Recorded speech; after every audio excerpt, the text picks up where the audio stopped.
Urology വിഭാഗത്തിലെ ശസ്ത്രക്രിയ ഉപകരണങ്ങളുടെ കുറവ് ചൂണ്ടിക്കാട്ടി പുറത്തുവന്ന വിവാദത്തിന്റെ പശ്ചാത്തലത്തിൽ ഡോക്ടർ ഹാരിസിനെതിരെ ആരംഭിച്ച അന്വേഷണം സർക്കാർ പൂർണ്ണമായും അവസാനിപ്പിക്കാൻ തീരുമാനിച്ചു.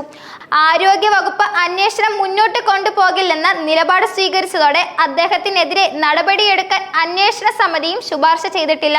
ആരോഗ്യ വകുപ്പ് മന്ത്രിയായ വീണ ജോർജ് ഡോക്ടർമാരുടെ പ്രധാന സംഘടനയായ KGM-CTA-യുമായി നടത്തിയ ചർച്ചയിൽ തന്നെ അന്വേഷണം അവസാനിപ്പിക്കുമെന്ന് ഉറപ്പു നൽകിയതായി റിപ്പോർട്ടുകളുണ്ട്.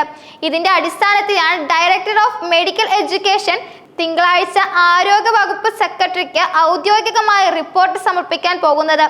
സർക്കാർ മെഡിക്കൽ കോളേജിലെ യൂറോളജി വിഭാഗത്തിൽ ശസ്ത്രക്രിയ ഉപകരണങ്ങളുടെ കുറവുണ്ടെന്ന് ചൂണ്ടിക്കാട്ടി ഡോക്ടർ ഹാരിസ് തയ്യാറാക്കിയ കത്ത് പുറത്തു വന്നതോടെയാണ് സംഭവ വികാസങ്ങൾക്ക് തുടക്കമായത്. പൊതുജന ആരോഗ്യ സംവിധാനത്തിലെ അപാകതകൾ തുറന്നു പറഞ്ഞുവെന്ന കാരണത്താൽ അദ്ദേഹത്തിനെതിരെ സർവീസ് ചട്ടലംഘന ആരോപണം ഉയർത്തുകയും കാരണം കാണിക്കൽ നോട്ടീസ് നൽകുകയും ചെയ്തു.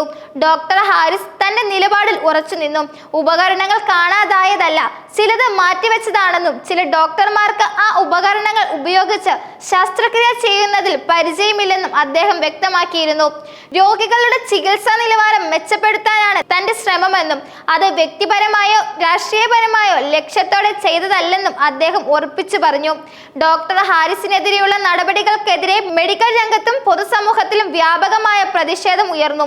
വിവിധ ഡോക്ടർ സംഘടനകളും സാമൂഹ്യ പ്രവർത്തകരും രോഗികളുടെ കുടുംബങ്ങളും അദ്ദേഹത്തിന് ശക്തമായ പിന്തുണ പ്രഖ്യാപിച്ചു.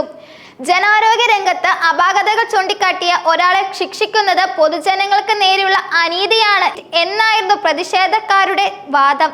ജനപിന്തുണയും പ്രതിഷേധത്തിന്റെ വ്യാപ്തിയും കണക്കിലെടുത്താണ് സർക്കാർ നിലപാട് മാറ്റിയത് എന്ന് രാഷ്ട്രീയ നിരീക്ഷകർ വിലയിരുത്തുന്നു.